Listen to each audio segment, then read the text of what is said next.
Hello and welcome to the House of Vizsla, where we talk anything and everything Star Wars. And welcome to our last installment of the Maul halftime show presented by the House of Vizsla.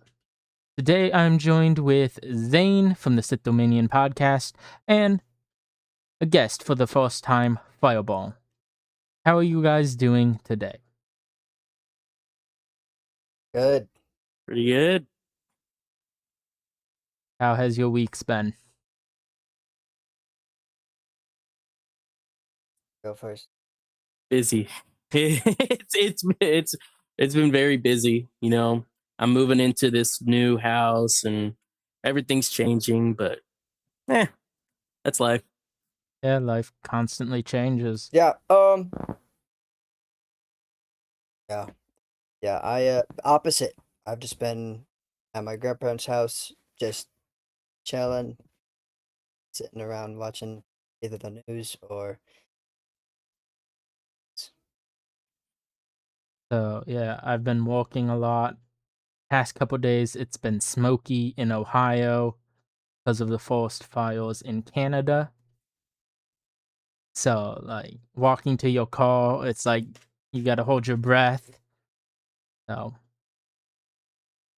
Jeez. and yeah,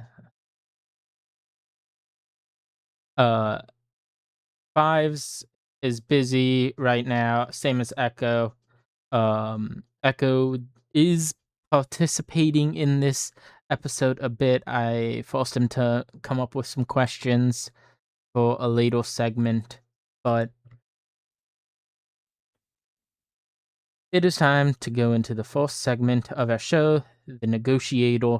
This is where we have questions and we answer it. A lot of times it is members of our Discord who gives us the questions for it, but the past couple times we haven't had this segment because there's 0 questions given. So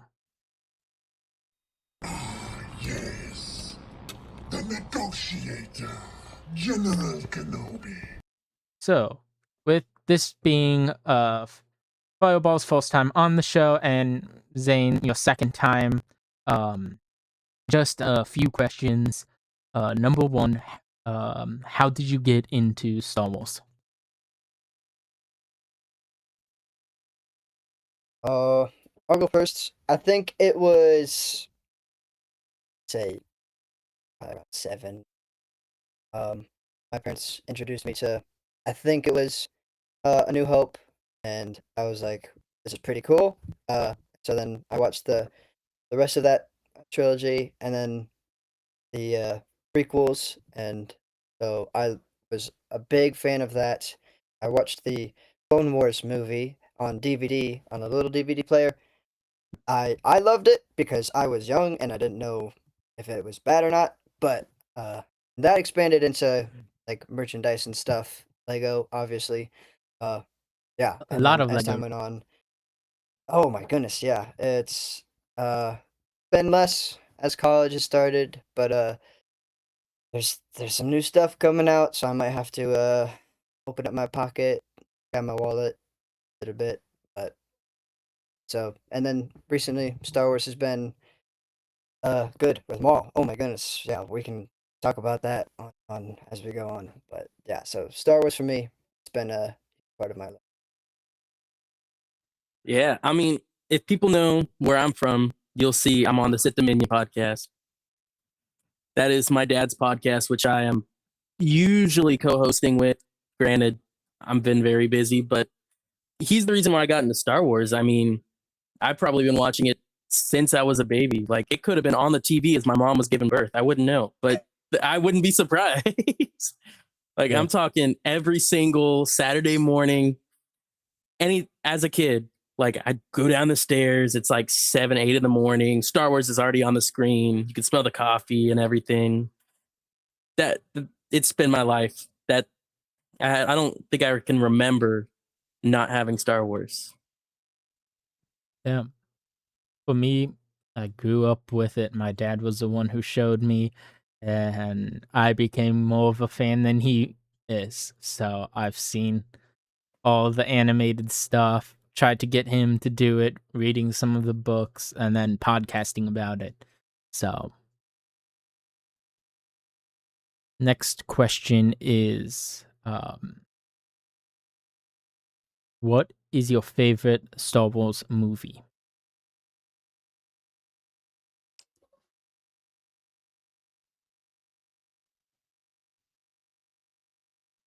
Then you can go first. I have to think about that. Give you some time to think. For me, it's a pretty easy answer. I think the past couple years of podcasting, I've really started tier putting everything into a tier list and just like, yeah, New Hope is good, but just Empire is just arguably better and all this stuff. Revenge of the Sith. I think Revenge of the Sith is the best Star Wars movie made. It's my favorite movie ever made. It's the only movie that has like 10 minutes of uncut Star Wars fighting. Insane. Great Yeah. visuals, great soundtrack, the best feels, the lightsaber fights. I mean, that's Star Wars. Yeah. Shoot, I think you might have swayed me. I was going either Empire or Return of the Jedi, but Revenge of the Sith is definitely up there. I haven't watched it in a minute. But yeah, so I think it would be. It's a close one. Yeah, I still don't have like a solid answer, but like you said, I when I think of Star Wars, I think of uh starfighters and stuff flying around. Think of lightsabers, and that movie, Revenge of the Sith, has got both of those perfectly. The choreography in the prequels is just levels better than any other live action. Um, I have a tidbit on why some of the new shows should have been animated just because of choreography in the shows is really good. Choreography in the prequels is really good. But now in these newer ones, like for the sequels, oh. So I went on a tangent, but I would probably say Revenge of the Sith and then either Empire or Return of the Jedi close second. Yeah. So for me, I've said this before, it's hard to pick a favorite when there's just so many that are good. And my thing is like a day by day answer what I'm thinking about. I've also have just listened to a bunch of different podcasts at work, just revisiting the previous episodes that are mainly about Maul and different things, and a lot of them will talk because House of is the wheel behind on Maul Shadow Lord, and we are also behind on the new movie, doing our spoiler recap of it. But I'm gonna have to say Mandalorian and Rogu, uh, not just because it's like the newest movie, the most recent I've seen on the big screen. There was just a lot of elements that hit close to home, like learning and having to go be on your own for a bit and surviving, but also trying to help the people who've taught you. So, and then next question is favorite Sith Lord.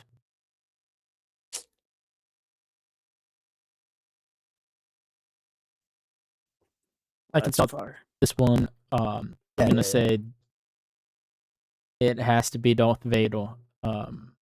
And more on that explanation later. But he's one of the best villains in Star Wars and probably of all cinema.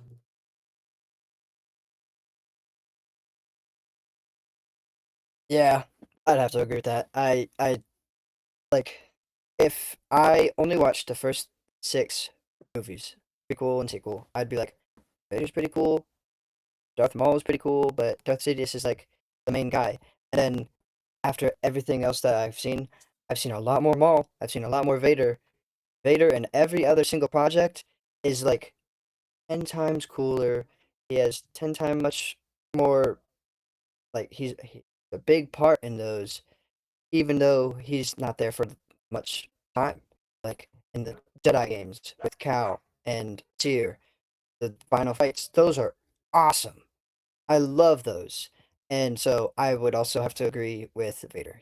He's definitely probably one of the best villains of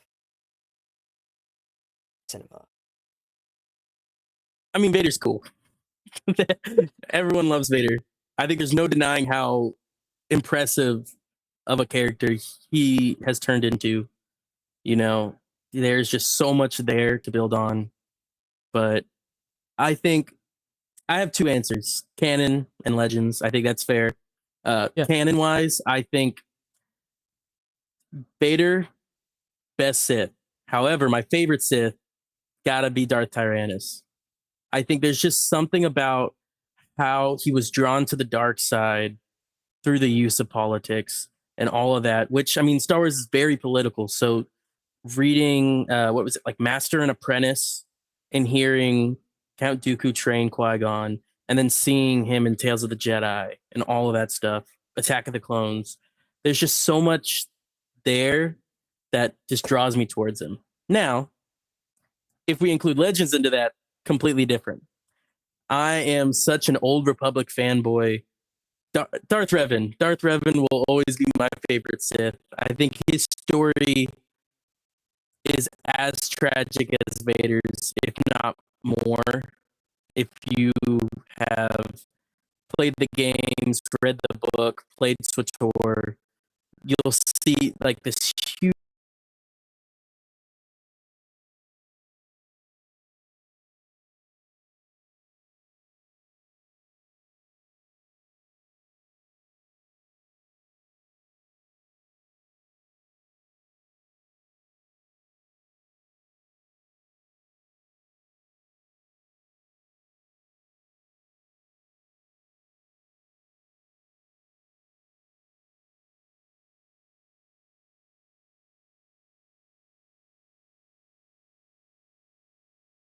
story where it's literally a guy who has his own beliefs and it ends up clashing with the orders, and then his mind gets manipulated by the whatever emperor at that time, Tenebrous, I think, and goes and turns into a Sith and does all this stuff, and then gets mind wiped by the Jedi, and then there's just so much there for Revan that makes him such a great candidate for favorite Sith. Now, you can say half of that doesn't matter.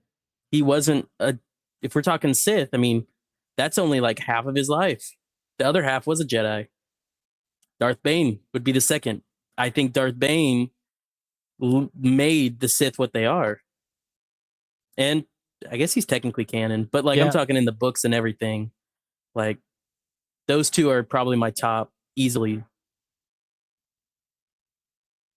All right. And then any questions you have for me?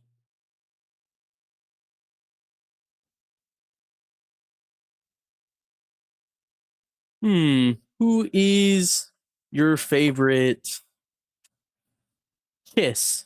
Someone who is of a Chiss race. Just randomly. Just I know there's a bunch of them out there. Yeah. Just had to pick one. Yeah. I don't know on that. It It's a probably hard has question. to be Grand Admiral Thrawn. Most likely. Yeah, But I could see that. yeah, I do Oh have my to do this. Why? Why? Because I have the ability to do it, and it's in my backgrounds folder. So for those who don't know, I am a huge Thrawn fan, huge Timothy Zahn fan. Love the books, love that guy. I read a couple of his other non-Star Wars series. Love Timothy Zahn. That picture is of a other co-host on the Sith Dominion, Andrew, where he went up to a Comic-Con and got a picture with Timothy Zahn and loves to just rub it in my face. Yep. And when I was on the Dominion with Echo, I got that image from Andrew. So, and I had to annoy Zane any chance I get with it. It's okay. I annoy y'all with all my Thrawn glaze. So, we do mention that a lot on episodes. Yeah, we know who likes Thrawn too much. It's not So, too much, okay? It's a perfect amount. perfect amount. Yeah. But it's time for the main segment, main discussion, the main part of it. Unless, Fireball, you have a question. Uh, yeah. What is? I mean, this might be a simple one, but what do you think? What is your favorite Star Wars ship in all of the canon projects that have been made? I'm gonna say the Ghost. And not Yeah. because it's in Rebels, not because the Falcon, it's different than the Falcon, but it's a ship that's a home. The Falcon isn't a home. Yes, Han Solo lives out of it with Chewie, and at half the time it's broken. But the Ghost feels like a home that happens to be a ship. So, as well as Wow, Ezra. that's a deep answer. Yeah. That's a good answer. And Yeah. when you're in a galaxy that is big and you're going planet to planet, or you're staying on a planet and moving to another planet, your ship is your home. And an X Wing, you can't sleep in an X Wing. You can, but it's like being a passenger in a car. Yeah. It's uncomfortable. So, Yeah. Yeah. Zane, do you have a favorite ship? Um, I think mine's very obvious. You know, my favorite Star Wars character. I think specifically, I love the Chimera in Ahsoka just because of how like the little gold stuff they have on it and just the change in design. I think the Imperial Star Destroyer is just an amazing looking and ship. It's just so cool that yeah, triangles. I love triangles, Yeah. but no, I think the Chimera is such a cool ship with so much history behind it.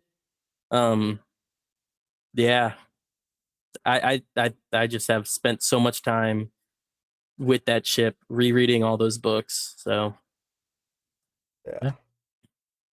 yeah. Yeah. For me, there's a few answers floating around. There's uh Django and Boba Fett ship. There's the Mantis from the Jedi games. There's obviously Star Destroyers. I have a Lego Star Destroyer, and so I was like, I have to get that. It came with Cal Kestis, and so I was like, oh, that's a bonus. Um, but I was thinking of another one. It just slipped my mind.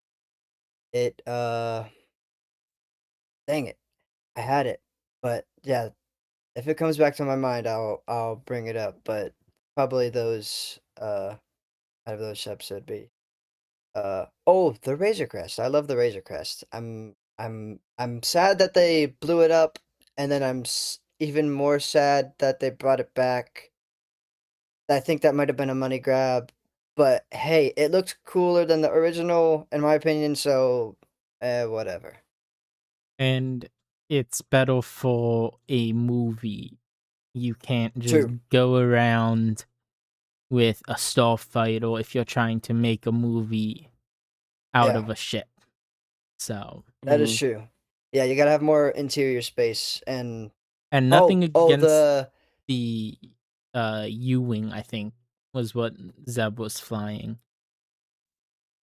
okay. Yeah, spoiler, I haven't seen the movie, so I'm just talking about what I've seen from either the trailer or the first like I don't even know 10 minutes of it, the AT-AT scene. But the ship that uh I saw the ship my friend was really obsessed with it, and I was like, "Oh, where's that ship from? I don't even recognize it." Um, the B-wing. When I saw the B-wing introduced in Star Wars Rebels, I was like, "Oh, I know that one." And then when I saw they were like, "This has some heavy firepower," I was like, "What? What can it do?" It's just a mini Death Star. Nothing too much. It's just giant lasers, and then it just explodes whatever it wants. Yeah, nothing crazy. So when I saw that, I was like, "Oh my goodness, that is crazy." That was I don't get excited from like certain things happening as much now, just because like I newer things coming out, they're just not reusing, but they're just like bringing stuff back. But since this is like an introduction of a ship, I was like, wow, that is crazy.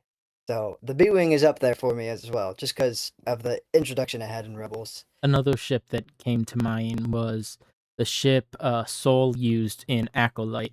Just the color difference, it's vibrant. It's not grayscaled like the Imperial era ships or the Republic era ships. It actually looks like a custom made call. Like that was Hmm. one out of maybe 10 that are identical with the rest. Now they all look the same. So, Real. Yeah. Another one that came to my mind, since we're all doing 2 or 3, I love it, is the TIE Defender in Rebels. Oh oh yeah. yes. If y'all don't know what we're talking about, it's like the TIE, the TIE Fighter has 2 wings. It's the one with the weird, like, 3 wings. Yeah. It's cool. It's cool looking. And it's not because I love Thrawn and he was the one heading that project or anything, but the fact that it was such, like, an important thing for them to destroy, like, I'm not saying anything, but And it that was could have also caused like some chaos. built on Lothal Yeah. of all places Mm-hmm. too. Yeah. So Great ship. Made the TIE look cooler. Oh yeah. it's time for the main discussion.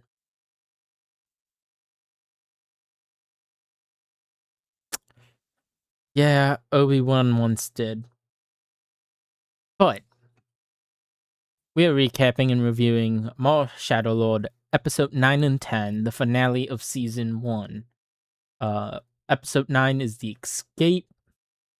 Episode 10 is it was untitled for a bit, and I didn't know that. And I think your sister Zane was the one who said it, or one of the other podcasts I listened Mm-hmm. to the past couple of days. So, Could have been. I wouldn't know. but episode 10 is The Dark Lord. So episode 9, after um after surviving the destruction and the hunt for Maul and the other um Jedis, Maul receives an offer by Dryden Voss. Voss promises him safety off planet if Maul agrees to help him take control of Crimson Dawn, setting up basically the events of Solo.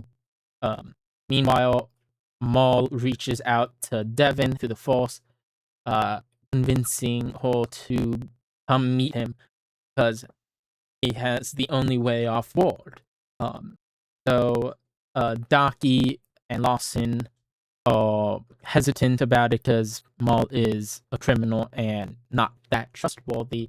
But they work together to get off world, and with Lawson's knowledge of the city and knowing an escape route that the Empire may not know of is also helpful for Maul. Um, they reach a energy building, and instead of it being somewhat emptied of security, the Empire is there. Maul does make a quick job with getting rid of the security as well as Spybot jamming the comms, and really great shot of Maul destroying a walker by himself. And with that, you see the effort that it takes to just cut through metal. It's not like cutting through Swiss cheese quick. It takes effort and energy to cut through metal. Then the group arrives at a tunnel beneath the city, where there is a acid toxic waste river, and they have to cross it. And the Inquisitors catch up to them, and there is a epic battle with Devin, Daki, Maul, and the two Inquisitors, Morok, as well as the 11th brother, who looks like a crow. Several of Maul's associates are killed. Icarus also dies.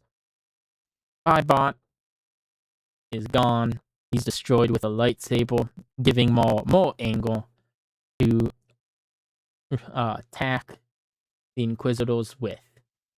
But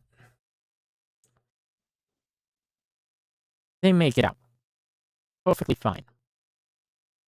But someone's waiting for them on the other side. Not an Inquisitor, just some deep breathing, and the Mandalorian and Rook Cast go scout ahead to the rendezvous location, and they end up running back. Only Rook Cast, and then she gets pulled in to the mist, the fog, and is no more. And Darth Vader comes out, ready to attack the group. That's the end of episode 9. Any details that you picked up on episode 9 that you'd like to share?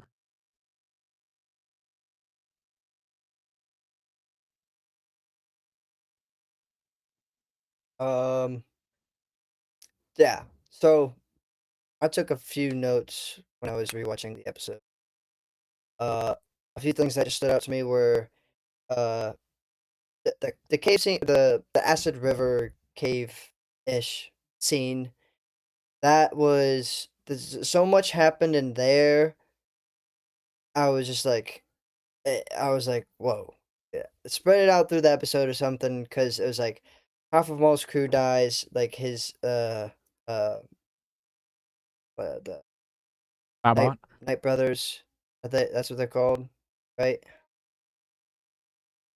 Yeah. They get they sacrifice each other or themselves to delay the attack from the Empire and the Inquisitors. Uh the scene where uh Devin, Daki, Maul are fighting the Inquisitors, and they do like that like the giant pose for like 3 seconds, and then like go back to fighting. I was like, there's no logical reason why that would happen, but that was freaking sick, and so I loved it. Uh, so that was just one thing that stood out. Spybot dying, that made me sad. When he died, I was like, I'm done. I don't want to watch this, but I continued watching it because I had to watch it, and the rest of the rest of it was awesome. Um, so yeah, mainly those two, the pose, epic pose, and Spybot dying were two things that stood out to me as important. Heck yeah. I think there were some great points you pulled up.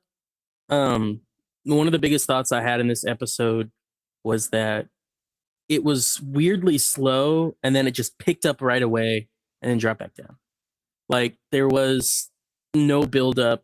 I mean, there technically was, but there wasn't. It really felt like an instant when all the chaos struck. And like when you think of like if this happened in real life, which obviously it wouldn't, laser swords and magic, but if it did though, I feel like it would happen in that exact same way. I don't think it made a great job narratively to have half the crew die there and then everything else in episode 10 that happened, which I'll wait on. But it just felt like a lot in those few minutes. That was the biggest thing I had for that episode. Yeah. And that's on the second rewatch. I don't remember any of my notes from the first time I watched it. That was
a couple months ago. Yeah, it's been a hot minute for Yeah. House of Vizsla. But Spybot and Two Boots going across the acid river and them bickering a bit and stuff. It's the classic AP5 chopper of two C C3PO. I wish Spybot didn't get to a bucket of pulse die, because would like to see the Spybot 2 boots continuation of them actually walking somewhat together in a future season. But that's not happening. Now it's time to go into episode 10, The Dark Lord. So with that, all Maul's forces is gone. Varios survived, and is the only one of his original crew that made it out. Rookcast died, and I've got a story about that later. And the other Mandalorian also died. But Maul, Devin, Donkey versus Darth Vader, Morak, and the 11th brother. And Vader does not utter a word. He is completely unfocused towards the mission of ending Maul and not trying to look like a failure to his master, Sidious. And the Force users are battling. Lawson, Vario, Two Boots, Riley race towards the extraction point, and they are walking into a trap. It seems like we're back in episode 1 with the Duel of the Fates. Lightsaber duel here. Ground battle here. Always jumping back and forth. Multiple different things happening at once. And that is cool. Docky is trying to tell Devin, stay true to the Jedi way, but Maul's urging Devin to embrace the angle, because that's the only way to fight Vader and the Inquisitors. Use their power against them, instead of using the Jedi tactics of defense. During the fight, Docky, Morak knocking him off a bridge. Devin duels the 11th brother. Lawson, Two Boots, steal an Imperial cannon so they can clear the way for Dryden Boss's ship. And Vario was bait running to draw their attention away. Eventually, Vader overwhelms everyone with his multiple lightsaber hits. But Maul sees something. Devin is fighting the 11th brother, and it's Maul, Docky versus Vader. And Maul sees an opportunity to leave, because in his ultimate goal is to have Devin be his apprentice. And that can't happen if Docky's still there. So Maul leaves and actually force pushes Docky into Vader's hits, make it more intense. But that allows Vader to kill Docky. Devin watches it, but that's the perfect opportunity for the grief, the rage to consume Devin, switching her to go onto Maul's side, because, hey, Vader just killed my master. I'm angry. I want to defeat Vader. So Maul does rescue her, and also throws half of his lightsaber, because she loses her blue lightsaber and now is fighting with a red blade. But Dryden Voss's ship makes it down, but they can't get to the door. So Lawson decides, hey, Two Boots, keep Riley, stay with Two Boots, and Lawson sacrifices himself so Vario, Two Boots, and Riley can escape, and Devin and Maul ladle aboard the ship, and they leave Janix, escaping the Empire. But with the loss of her master, Maul was like, we will finally get our revenge on Vader, on Sidious. So, and that's the end of the season. Any thoughts on this episode?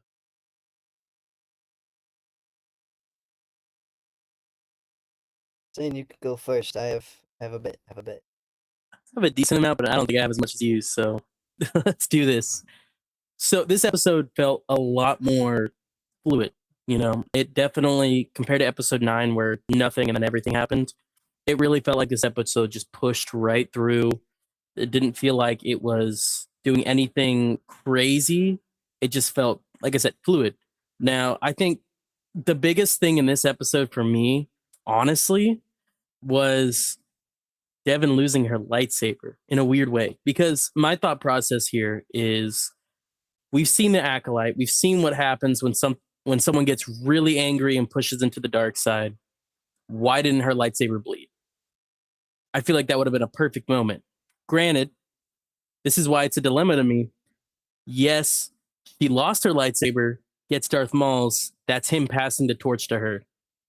And so, you know what I mean? Like, it's this whole dilemma in my head of, I kind of wanted it, because say what you will about the Acolyte, it's canon. That's just how it is.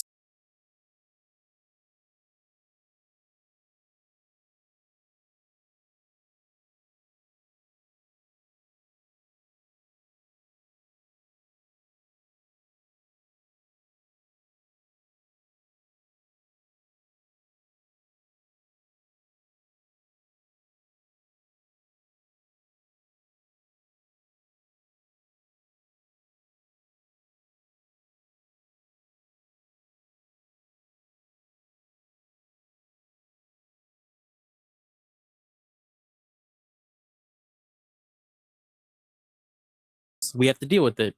Yeah. And I think having something like a bleeding lightsaber is so important to a character turning from light to dark that, you know, I do think Devin should have had that moment. But also, it's the passing of the torch from Maul to Devin. It's the him giving her half of his lightsaber, like, here, take what's mine and use it. Just like he's going to train her, take his knowledge and use it. Yeah. On that point, Sam Witwer was part of the creative team on this, giving his ideas, and even in Clone Wars Rebels, he was like, what if we did this for Maul, blah, blah, blah, and Dave Filoni's like, no, this isn't your show. But Sam Witwer knows a lot about the universe, and I think him and Dave Filoni doesn't want to show bleeding a crystal to it. Acolyte, yeah, they showed it. But that doesn't, from my small knowledge on bleeding crystals, it takes a ton of energy. It's like in Harry Potter, the Horcruxes, where you can't just make one up. It takes a lot of magic, a lot of power to do so. So not showing bleeding the crystal keeps it this mystery, but also keeps it this thing, because the Sith don't know how to assemble lightsabers as seen in Stalkella. Yeah. I mean, I can kind of see it in a way. You know, you think of like if I'm trying to adapt what we know from canon into this, you had Osha. That's the right twin. That's the right Yeah, twin, I think. Um, he was part of this these force witches, and she was this huge like she had so much force in her that maybe that's why she was able to do it so easily. as Maybe well she as was yeah. it being at this place angle. She killed May slash her whole family died. This nexus for the Force where the witches were.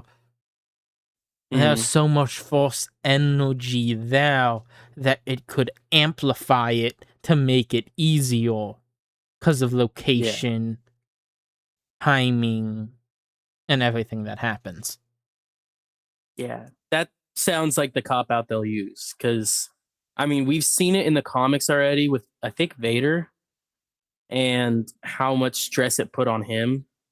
Granted, with Dave Filoni, if it's not visual media, if it's not anything animated, even animated, like to him, the movies are canon. Anything that's not a movie can be changed. Yeah. Outside of that, if it's in a series, it's mostly canon, and then the books and the comics take. It's Precedent. like you know what I mean. It's So George, everyone else, and it steps down. With yeah, the last thing being people's personal head canon. a canon is worth a lot. But yeah, I can see that. Yeah, and I still think that's such a cool idea of them of them putting Darth Maul in that position and handing her his lightsaber and saying, "Go, use what I've given you." And it's almost a foreshadowing of what's going to happen in this Darth Talon esque scenario. So, Yeah. I don't. That's just a crazy part of the whole episode, in my opinion. Yeah. Yeah, that is definitely. I didn't. I actually didn't realize that as being super significant. But now that you've mentioned that, I can see that that is an important part of Maul wanting to uh train Devin, the Darth Talon, someone. Uh, I had a lot of things. One thing that I forgot to mention for episode 9, when Vader appeared, I think that's when he did. That was awesome. And then for episode 10, Vader not talking, I thought they've done Vader Vader's voice without um oh no. James Earl He is Jones. getting to my brain. Yes. Um they've done Vader's voice without the original voice actor and using AI whatever to implement it, and it sounds like him and it works. But I'm glad that they didn't, because Vader not saying a word in this entire fight was it just had more power, more passion for Vader trying to kill Maul. I don't know if this is true or not, but I've seen clips on social media of how Anakin trained with like a hollow droid something, learning how to fight Maul because Maul killed Qui-Gon, and he was like, I want to get revenge, but not like in a un-Jedi way. So he was just training. Obi-Wan helped him, and so that might have been why Vader was able to not defeat, but combat Maul and overpower him. Vader is also just using brute force in half of the time. He's just taking it like a baseball bat and just being down on them. But I thought that was also really cool. And so, uh, I thought the lightsaber fights in this one were also really good. One part where I did not like at all was when Maul gets knocked back, and he's in the middle, and he chooses either Devon and trying to make her his apprentice, and go and fight the 11th brother, or help Daki again, continuing to fight Vader. And I was like, oh, he can just run over and go to Devon and just let Daki fend for himself. He'll probably die, but oh well. But no, he had to force push him. And I thought that was really a jerk move of Maul. I know Maul isn't the best guy, but I didn't think that was something that Maul would do just to in spite of it. Just be like, hey Daki, frick you, I'm going to help Devon and you're gonna die.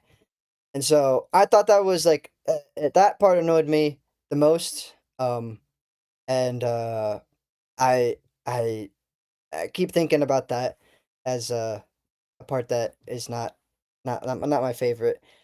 I thought Lawson sacrificing himself for his group was pretty good.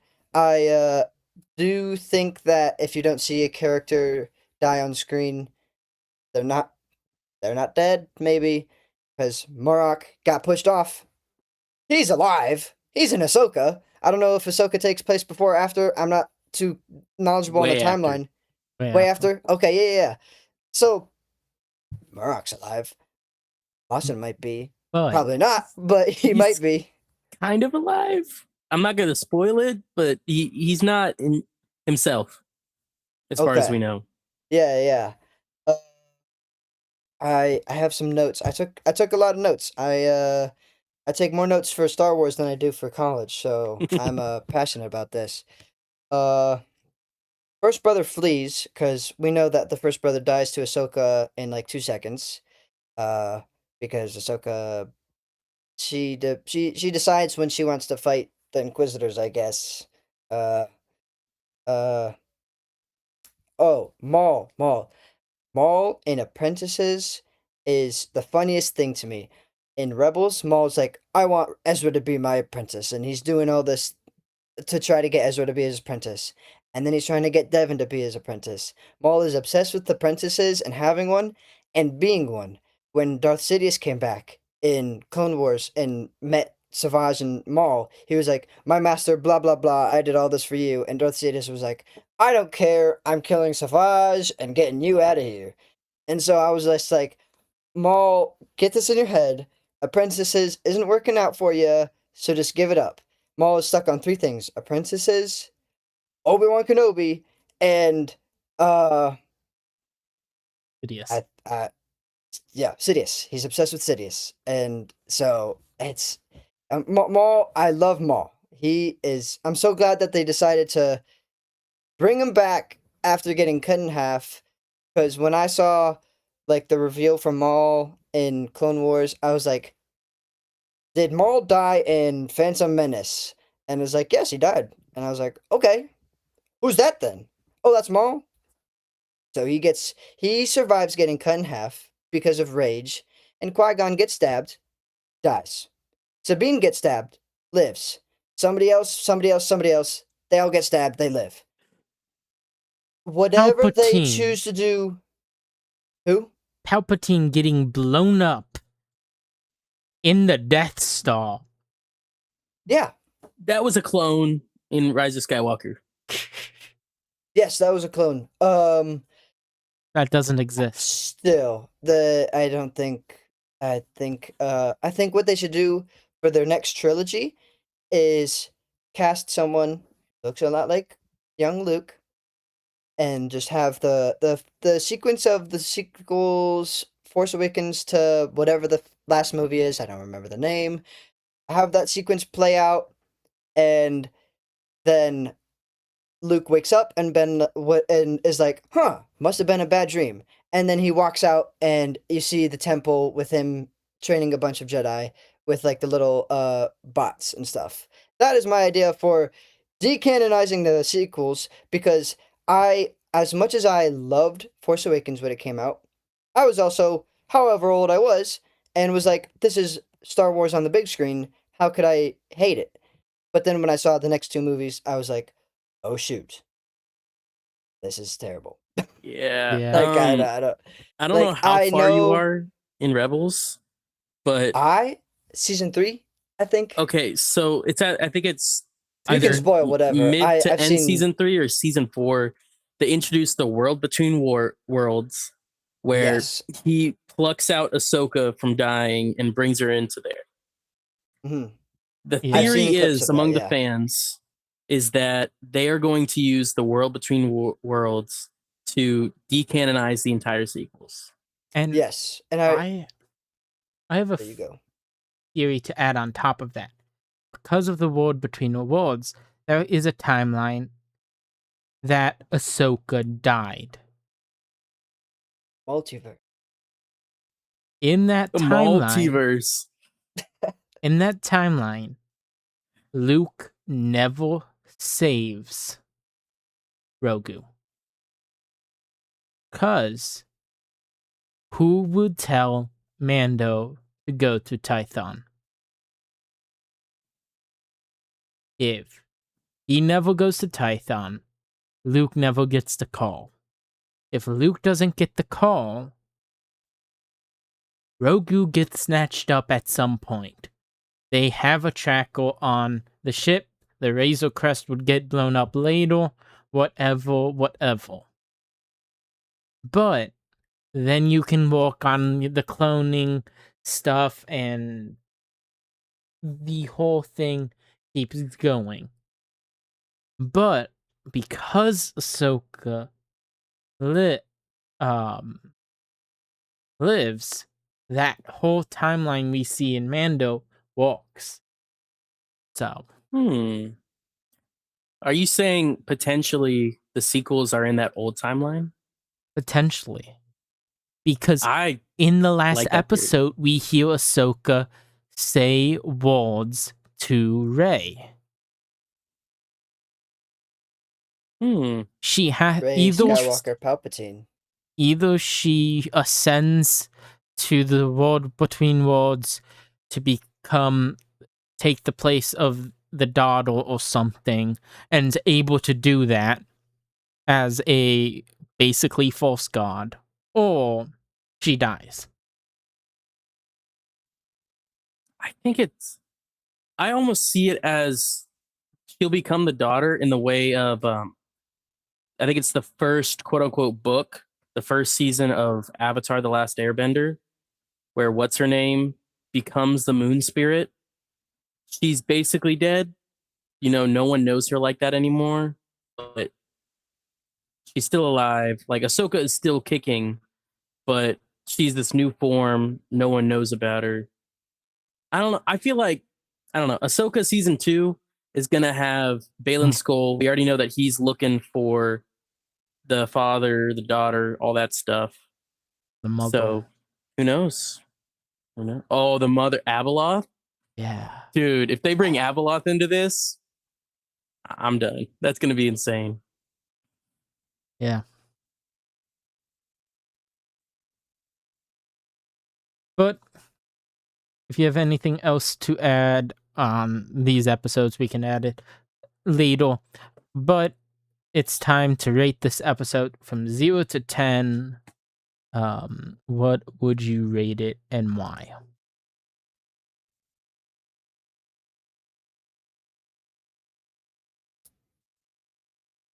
Are you talking about the two combined? 2 combined, yes. Not Okay. individually. Oh.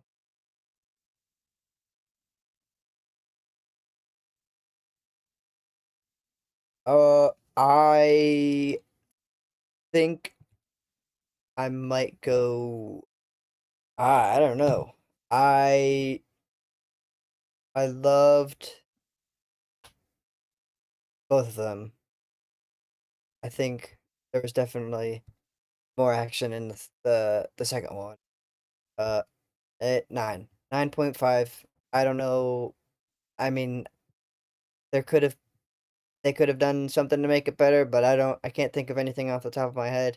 If Maul didn't force push Daki, might have been a 10, but he did that, and so I had to bring it down a little bit. But yeah, I loved it. I loved the show in general. So the finale was just awesome. Heck yeah. I think I'd give it a 7.9. I think it's almost an 8 personally. I think those 2 episodes, there were a lot of ups, there were a lot of downs. I think season 9 had a decent amount of downs for me. It just was like whiplash. But overall, I mean, it's still a good episode. And when I'm thinking of like a 10 out of 10 episode, like I'm really thinking the Maul Ahsoka fight episode. I'm thinking in Rebels, anytime Thrawn is on screen. I love me some Thrawn. But like, And you have to set the bar somewhere. And I think that there was a lot of good in these 2 episodes. I just don't think they compare as high as some of these other big ones in Rebels and Clone Wars. yeah, I'm gonna say a 9.5. Parts of the episode 9 had some slow moments, but it was also build up, and that fight just Spybot gets destroyed. You can't process it. Moments later, it's Isagar sacrifices himself, taking down some stormtroopers. This happened. This happened. There's so much you can't just take a moment and breathe in the quote unquote grief of it before you're seeing the next thing. And episode 10, if it was releasing one episode at a time, would have been a 10, but together episode 9 brings it down a bit. With that said, our total is 8.96, repeating. So I'm going to just round that up to 9. You and I. Maul heads, as can be seen down below, with The solo. solo Maul. Because I was thinking about doing like a half a point, actually Maul in half, but that was too Mhm. complicated to try to do. No, real. And I like you solo, especially for these two. Because, I mean, this is when Drayden Voss is introduced. And that's solo right there. That's the only time you see Maul is after Drayden Voss. So, yeah. And Ray Polk does an amazing job as the physical presence of Maul. So Yeah, I for when Maul is on that hologram, when I saw him in Solo, I was like, oh shoot, that's Maul. And I had not watched the Clone Wars. And so I was like, so he's alive and I'm missing something. And so, but I was also confused, like, after I did watch Clone Wars, like, Maul's not in that robe, like, ever in Clone Wars and in Rebels and in Shadow Lord. And so I'm like, he's wearing the same thing he wore in Phantom Menace. I'm pretty sure. If I'm wrong, correct me. But I'm just like, what you wearing then? You doing some fancy dress up for hologram or a Zoom what's it call. called? Yeah, like you find that from the pit of Naboo, I think it was, or whatever. I don't know, something. Yeah. I would like to say, I think it's amazing they got Ray Park to do the mocap for this show. I don't think he did. He did. He did? I'm looking it up, and he did. Wait, what? He did Yeah, I for think Clone unless Wars. Google AI is messing with me, which Might it could the be. AI. I did not look very far. I could be wrong. I'm probably wrong. Yeah, Still, season 7 Ray Park, yeah, but because I know Ray like, Polk. There's yeah. things just going on. Like he's been, from what I've heard online, not been doing projects or stuff, and checking IMDb, which sometimes, sometimes it's outdated, but I don't see Ray Park in it. And if they did, he would probably have helped show Maul and Dang. not produce, but I'm forgetting what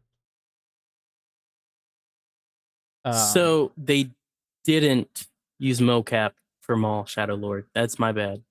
yeah. I just had to go through like 6 different searches to find that. They didn't use mocap, but like watching Maul fight, it really felt like you were watching season 7 of Clone Wars. Well, anything with Maul in Clone Wars Rebels, because that was all Ray Park. Like, man, that guy's insane. I know they did it Even for watching season 7, but I don't think about all your episodes of Clone Wars. I'm not searching it up. Yeah. I'm just gonna that one fight with Ahsoka was enough for me to be like, there's a reason why he's a legend. Yeah. Any additional thoughts For the episodes, for these 2 episodes? Yeah. Favorite moment, yeah, favorite shot. I had one more. I don't even know if it's really about this episode. I have trying to find it on my notes just to see if it would jog my memory. I'll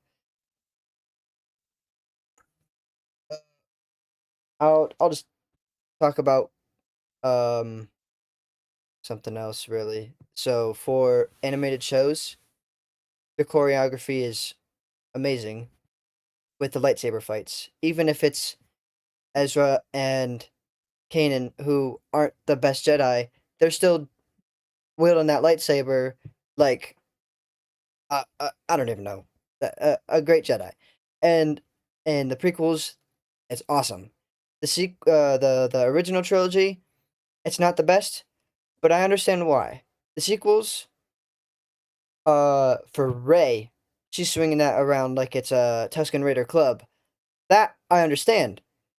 For Kylo Ren being trained by Luke Skywalker and then being under Snoke, Palpatine, whatever the frick it is, uh, he should be a lot more powerful than Rey and not swinging around like a club as well.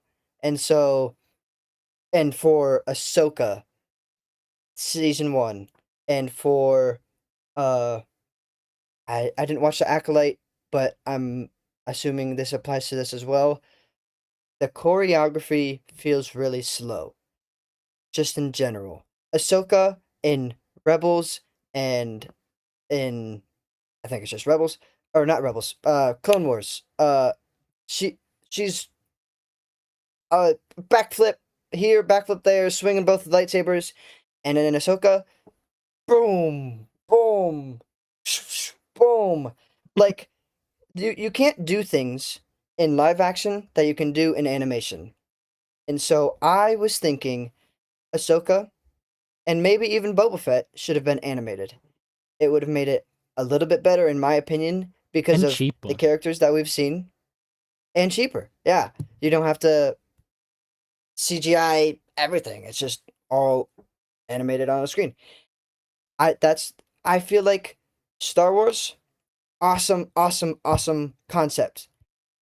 Some awesome things that have come out of it, but at the core, it's flawed, and so you can only do so much with it without it causing too much contradictions to itself.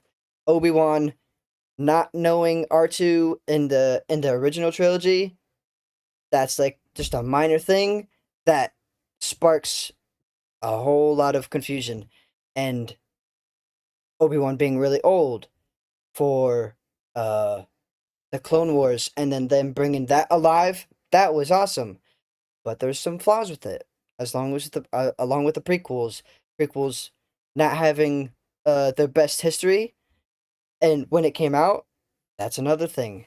So I feel like as much as I love live action Star Wars, if it was mainly an animated thing, I wouldn't be complaining if they had thought all of it out through. Let me form a clear thought. If George Lucas thought more about it when he was making it, saved the idea, and used modern technology in 2000 and on, and had things planned out, I think Star Wars could have been an even bigger franchise than it is now because of the consistency and because of the technology and because of the amount of just timeline wise, the amount of resources that they have enabling them to make this awesome. But also, Us- Yeah. if Star Wars didn't come out in 1977, I think. hmm Am I correct, Zane? On the I year? think I'm like 99.99% sure. 99 repeated. Um, Yeah. but Yeah, if it didn't 77. if it didn't come out then, what would be the special effect technology, the vi- the whole ILM wouldn't have existed. So if you were to start it in 2000s, it might have helped it, but also it could have hurt it because there wasn't that exploration engineering of film technology which George Lucas was behind and hmm made the film industry explode. That is true. I feel like that, yeah, what you're saying is true. Coming out at the time it did, I think was very important. But I think that uh with anything that you create, you should think of more possibilities expanding it because if it does well, people want more. And if you come up with other projects and things around it, if you're going off of your main thing, it has to line up or people are going to be like, "Oh, I don't like that. This is not right." It's just a movie and just shows or movies and shows and the games, but they all have to it can't be mumbo jumbo everywhere because then people are going to be like, "What's going on?" And so I feel like having concise or consistency, sorry, throughout it would have made it a lot more enjoyable. Me personally, considering how there's some things that are canon, some things that are not. Uh, because for me, I want to consume all Star Wars content, but there's a part of me that's like, it's not canon. It's awesome. Like with Starkiller, that's not necessarily canon. If I'm correct, I haven't looked too much Yeah, into it's it, not canon. but it's really cool. And so having these different things, like with Vader, Vader can only do so much without him breaking canon. Like he can't die before he dies in Revenge of the or Return of the Jedi because that's set in stone and they can't go about changing that unless they want to decanonize it. I feel like I've said a lot, but those are just my overall thoughts on the whole timeline and canonization of Star Wars. One more thing real quick for the bleeding crystals. I feel like the acolyte uh when I was watching a clip of it when the crystal started bleeding and the steam coming out and then I don't know, I don't remember her name but then she sort of like looked surprised at it and I feel like if you're bleeding a crystal that's what you're trying to do and you shouldn't be surprised that it worked. And so uh uh me personally, I mean, I don't know, I've heard the things about Vader and how it was stressful and I feel like if she bled it then she would be like awesome, let me kill this dude. I haven't watched too much of it so I don't know. And also with Dagon Gera, I think his name is that's what it is in Jedi Survivor when he bleeds the crystal. That I felt like was more of a in-depth process. He uses the Force, takes apart the lightsaber, and then it turns red, and I think a ball of energy or whatever comes out, and then he puts it back together. That I thought was a lot better. And the Jedi games are canon, right? Hmm. Yeah. And so, if there's two different ways to bleed a crystal, which one's the correct way? I don't know. That's just my thoughts on the bleeding crystal part of that.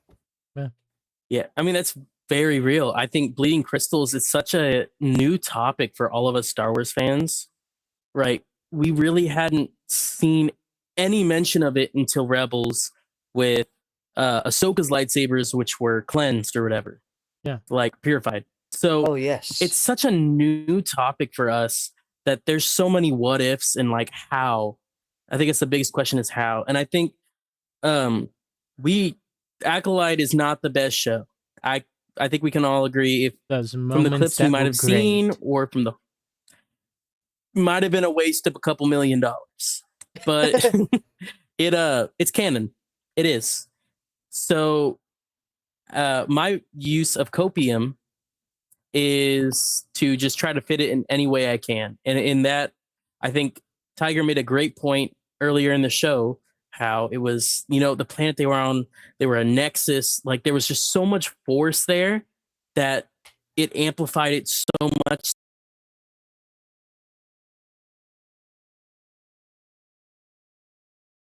to where she didn't even have to think about it. All she could think about was the hatred, and that's all that was coming out of her. And that's all that was going into that crystal. Because if it was that easy to bleed a crystal, why in Attack of the Clones, when Anakin goes on his killing spree of the Tuscans, he could have easily bled a crystal if it was that easy. So locational, but then you're thinking, what about in Revenge of the Sith when Darth Vader storms the temple? But he didn't need to bleed a crystal then. He didn't have a light. He could have used a blue lightsaber. Doesn't matter. We saw his eyes turn yellow. So there was rage. There was the elements. But he wasn't constructing a new lightsaber yet.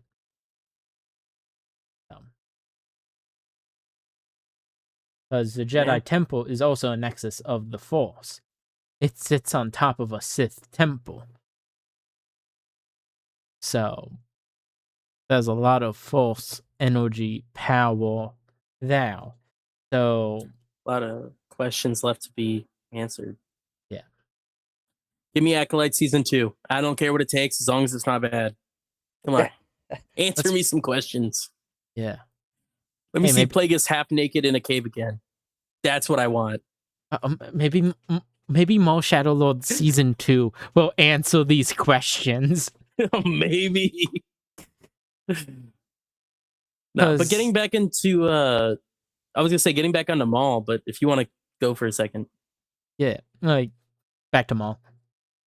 Yeah, back to Maul. I think one of I know it's complete like 180, but we are kind of completely off the show and I want to get back on personally. My episode fault. 10. One of the no, you're all good. It's a great combo. But one of the biggest things for me in episode 10, which I didn't mention because that Maul scene with him giving her the lightsaber was so big, but was Darth Vader.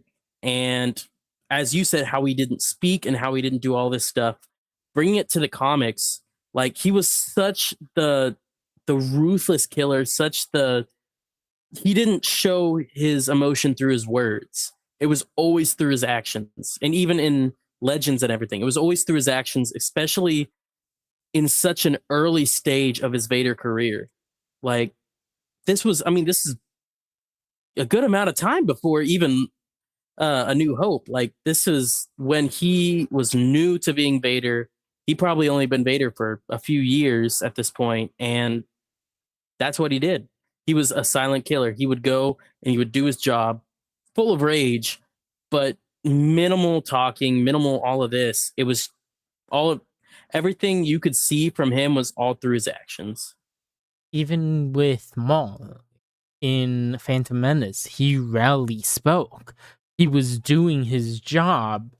He does need to be smart. He needs to be a tactician, planning things.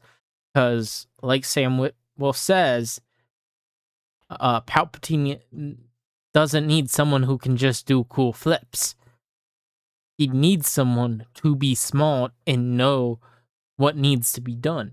Vader knows what needs to be done. He doesn't need to talk. But you even see it in Maul, like he's asking questions. If he could, he would have done a huge monologue during the fight. But he was also thinking, and he was, yeah, if this is the apprentice of Sidious,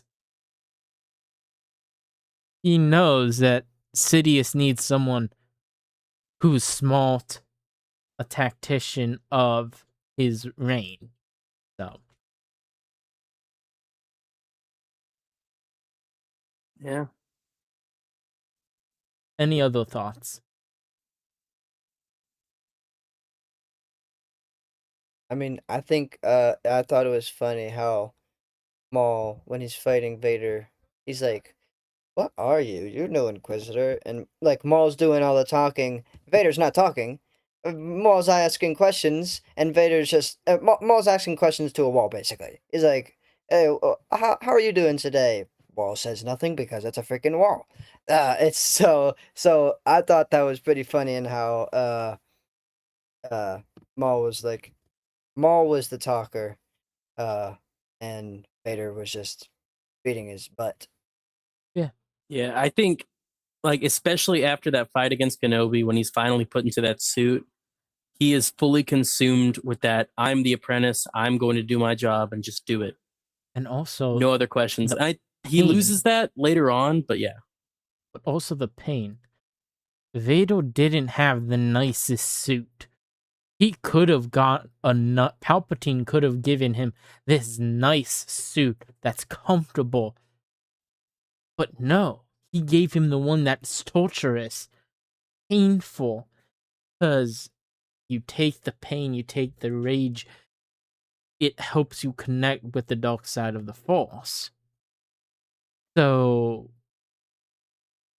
Vader will have the most rage and the most power, even fighting against Maul, who doesn't have legs, a waist, and just half a body. That's painful too. So,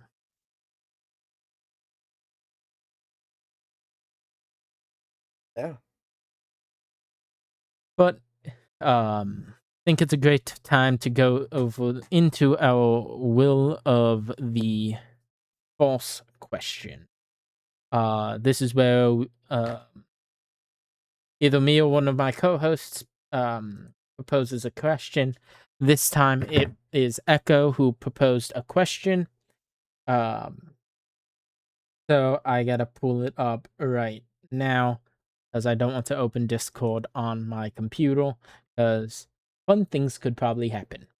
The Force is with me, and I am with the Force. And I fear nothing, for all this, as the Force wills it. All right. The question from Echo. This is my second time reading it. I haven't given any thought to it. But I propose a question. You come up with the answer. You can't change it. If one of us says something to make it a better point, you can't change your answer above it. If you had to fight any of the on-screen Inquisitors, who would you choose?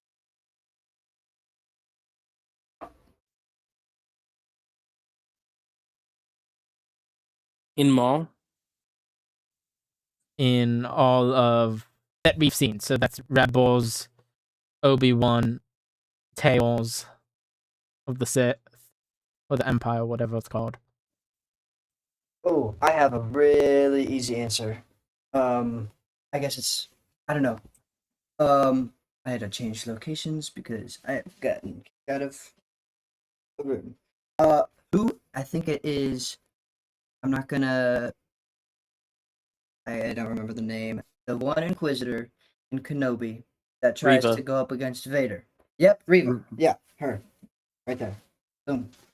I feel like she would be the easiest Inquisitor to defeat. Maybe the Trilla, or no, not Trilla. The 11th sister. She's really big, but I feel like I'm pretty nimble. I Ninth could jump sister around her.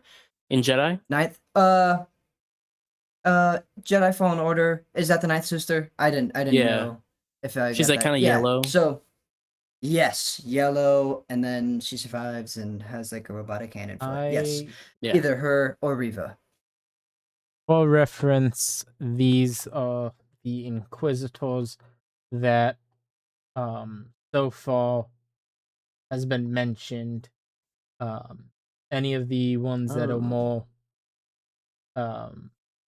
cartoon comic ones we haven't seen yet.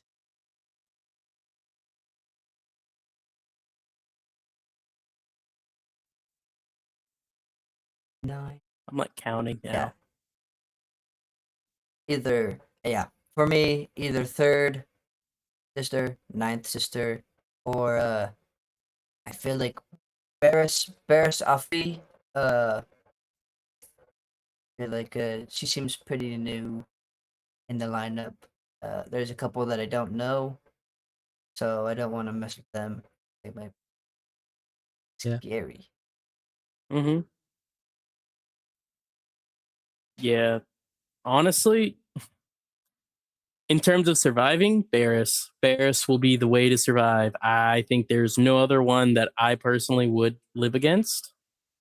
In terms of anything else, I think Grand Inquisitor would be really cool. I think he has a lot of insight. We saw Oh, that when yeah. he was talking to Ezra in Rebels. Not the first season, like whenever Ezra's in that temple and he's going through the whole thing. The Caden. Yes.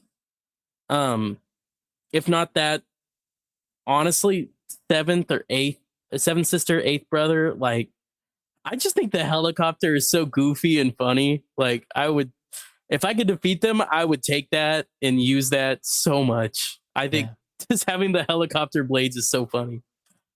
I'm gonna say Yeah. Force Brother Marok. Because my thought is he's the Force Brother. He's not the Grand Inquisitor, but he's second in the lineup of Inquisitors. And he's knowledgeable, but we don't see much of him. We don't know who he is. He's just a mask. So it would just be cool fighting him because you don't see the facial expressions. You don't see his thoughts, the eye movement, just like Vader. You don't know what he's thinking next. You can't see his eyes. You can't see what he's looking at to fight against. As well as I feel like Morak Yeah, I is think somehow Vader's secret apprentice. That's Oh. interesting. Because explain. okay. Because when you think about it, if you're Vader, you're also thinking, how can I become the master? Whenever you're the apprentice to the Master Sith Lord, you want his power. You want to become the master. So you're thinking, you're planning, and you need an apprentice. You need someone who will be loyal to you. And we have the Inquisitors, which are Sith assassins, acolytes. They aren't lords at all, but that is your apprentice. You can, yes, not all of them are direct apprentices, but they are people you train.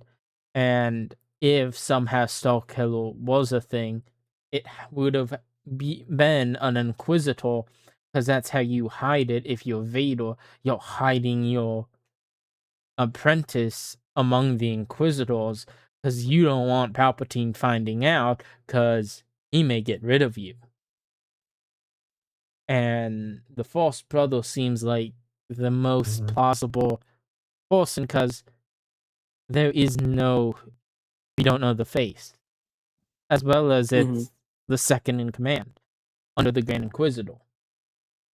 So And maybe that's why he comes back in Ahsoka as that weird Force zombie thing. Yeah. Like maybe he was just so much more powerful in the Force because of that training that Vader gave him. as well as it's That some he Night was- Sister magic too. But that maybe that's why they used him specifically versus anyone else. Or they wanted to. It was just cool. Yeah. Could have been Zabrak. We wouldn't know. Could have been Maul's other like cousin. I thought he got killed in Clone Wars. His brother got killed. Yeah. Well, Oh. I know Savage got killed, but I thought there was another one as well. I don't know. That because they show the whole picking process with Savage. Yeah, I don't remember. It's been a while since I've seen that arc. So Yeah, last time I rewatched it was when season 7 dropped. So I've been slowly rewatching it, but it's Clone Wars hard. is a pain to rewatch. there's a reason why I say Rebels is better. I say so too. 4 seasons, 7 seasons. Yeah. But yeah, I don't have who Echo would choose, because he didn't give me his thoughts. A lot of times when Fives isn't here or Echo's not here, it's one of we try to pick what the other person chooses. So I think for 5, the fifth brother, both having 5 in name / title, and for Echo, the Crow, the 11th brother. So, Yeah. but 11th Brother is cool.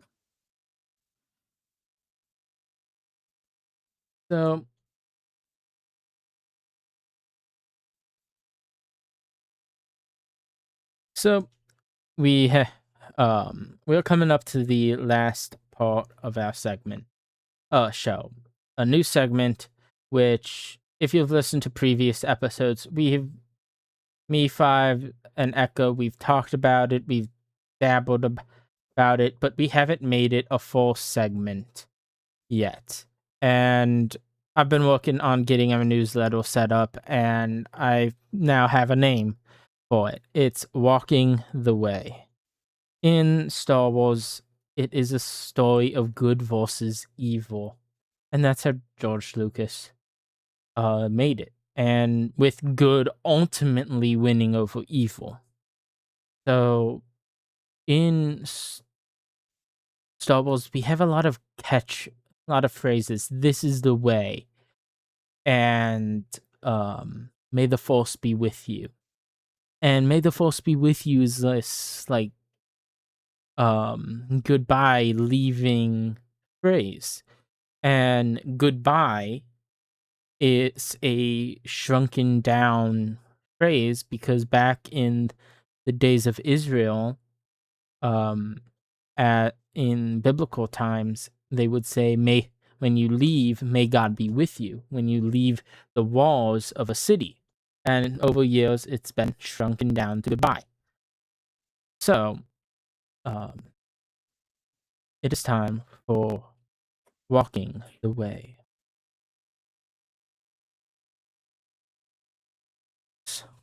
So, Star Wars all about good versus evil, and it parallels with the Bible. Here at House of Vizsla, We believe that This is the Jesus way. is Savior. You can read This it is the all way. on our website, This is the way. Vizsla.com/Jesus. We have a whole statement there that's long and resources there. But according to Matthew 28, 19 through 20, go therefore, make disciples of all nations. And podcasting is a great platform. Yes, here at House of Vizsla, we talk Star Wars a lot, and there's a lot to it. It's this fantasy escape. But life, we have to live every day. And for me, church, Jesus is central, even though Star Wars is part of it. So, today, I thought it would be nice going through just 5 verses of in Genesis. Genesis chapter 1, verse 1 through 5. In the beginning, God created the heavens and the earth. The earth was without form and void, and darkness was all over the face of the deep. And the Spirit of God was hovering over the face of the waters. And God said, "Let there be light." And there was light.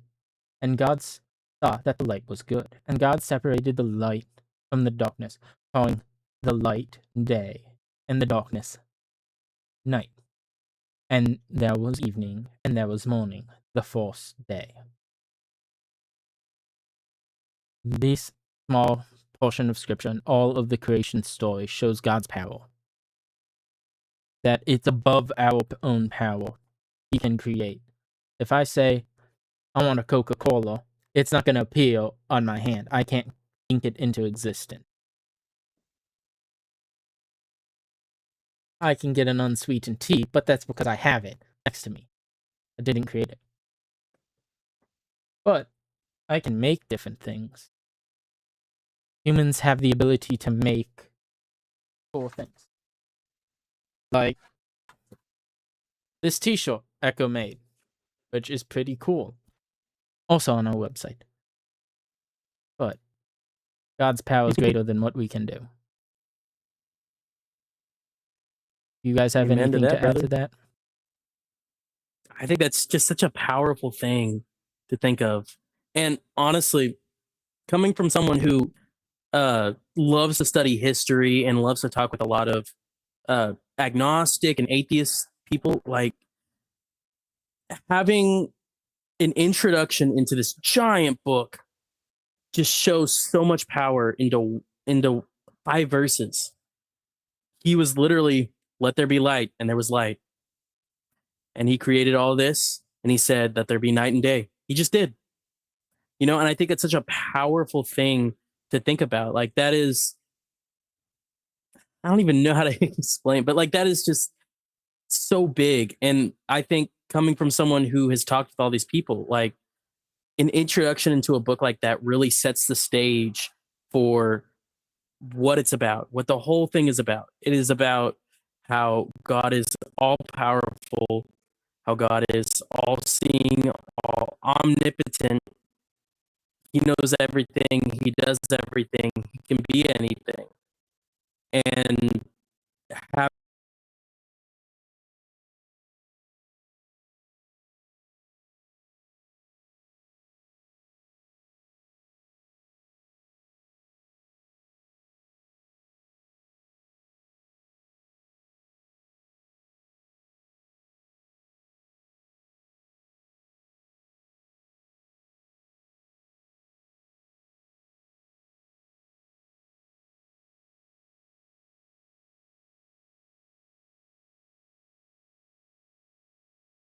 having him create light and create dark, create the heavens and the earth.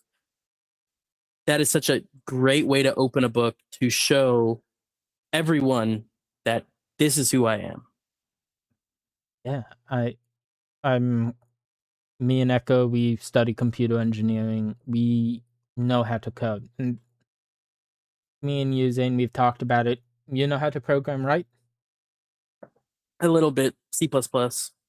So this is just Python, but it shows it. I can type print hello world, the most generic coding example, but with run, it outputs.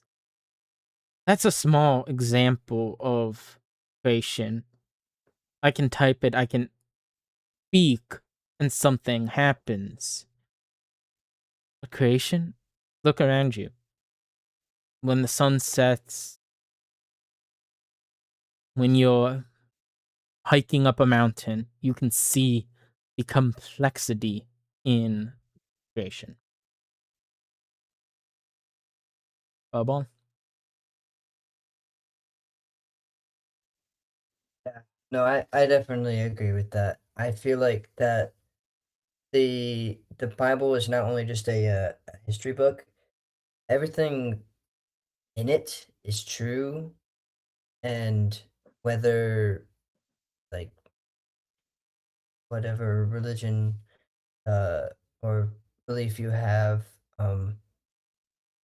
most religions definitely uh are aware of Christianity, and I feel like if there's something so powerful and so uh, prevalent in this world because we are living in something that has been created by an all-powerful God, and you wake up one morning and you're just like, oh yeah, all this happened randomly. Oh, this is all because of God decided at some point, not in time because he exists out of time. I'm gonna create something, and then it's gonna just turn into more and more and more, and then soon it's gonna be an entire universe, and there's gonna be a planet, and there are gonna be people in there, and I'm gonna send my son there, and he's gonna die for all of their sins, and then whoever believes in him will have eternal life. That is just that you can't make this stuff up. That is awesome. Yeah. hmm Even science can't make it up. I mean, you talk about the Big Bang Theory. One of my biggest things is how can you create something out of nothing? That was the Yeah. Big Bang Theory. Something came out of nothing. And what that something was the light and the dark. Everything exploded and created light, and it had its darkness. And I think this set of verses really contribute to that. You know, exactly what you were saying. Like, it is, who else can do it? Who else Yeah. could do it? Yeah. I can if I was on a stage, I could have lights be off and say it, and someone can click a button to turn lights on. But that's something we have. We we can't imagine creation. Uh, but creation is a beautiful story of the power and the mind of God, the creator of everything. Um, so- and even like separate, he had light and darkness, separating it to day and night. That two separate things. And the force. There is the light side of the force and the dark side of the force. Both, in this light, this presence, and the other one's in the shadows, in the darkness, in angle. So, I have nothing else to add with this segment, cause I didn't plan out a whole bunch. I typed out a bit of stuff that I want to say, but on houseofvizsla.com/Jesus, we have some resources. What is the gospel? And it has some great resources on there, as well as questions about Christianity and some four huge questions that some pastors that I know talk about and answer through, as well as just this event panel that the same pastors went through. There's also more information coming as I slowly have the time to expand on it. But if you have questions, fill out this form. Either me, Echo, or Fives will reach out to you by email and help connect you with people to help your questions.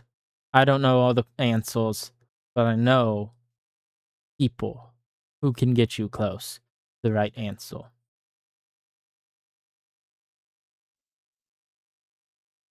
But I think this is a great place to end it for today. So Zane, where can people find you in your busy schedule of life? So the biggest way you can find out anything I'm doing at Zane Martin or Zane underscore Martin underscore music on Instagram. That is the place where I post anywhere that I'm playing, anything that I'm doing. It's on my stories, it's on my posts. I'm about to whip up an actual like whole thing to post about all the dates that I'm playing. So be watching for that. If you're in the We just released Texas a song. area. If you're in the Texas area, if you're not, one of the bands I'm in, the main band I'm in, it's for this guy called Thomas Babiak. We just released a song. Definitely not that Christian. It's called Sleeping Around. But it is it's a good song. I had a lot of fun with it.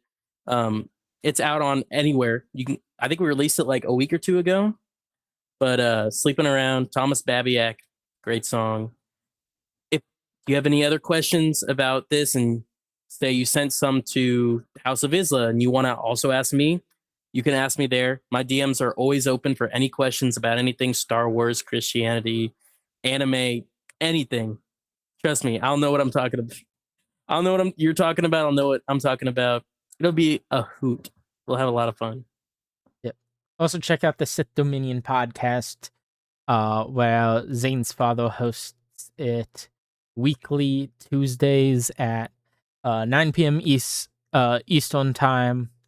It's a fun watch, and yeah, Fireball.